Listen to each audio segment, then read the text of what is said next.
Isa pa kailangan ko rin ayusin yung buhay ko. Nang mag-isa.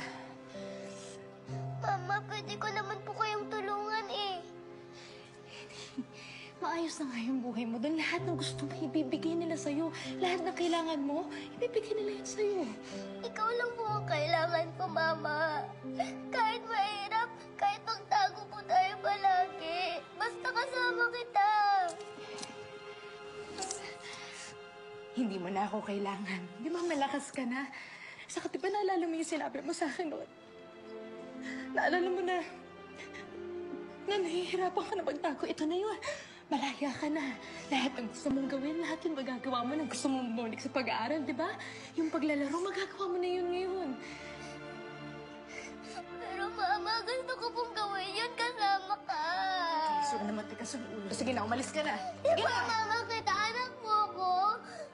Hindi niyo na po ba ako mahal?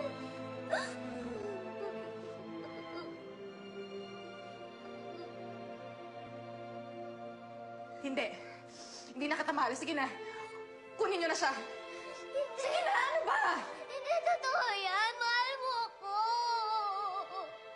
Narinig mo yung sinabi ko, di ba? Hindi. Kunin niyo na siya. Ano bang hinihintay niyo? Hindi totoo yan. Mahal mo ako. Mahal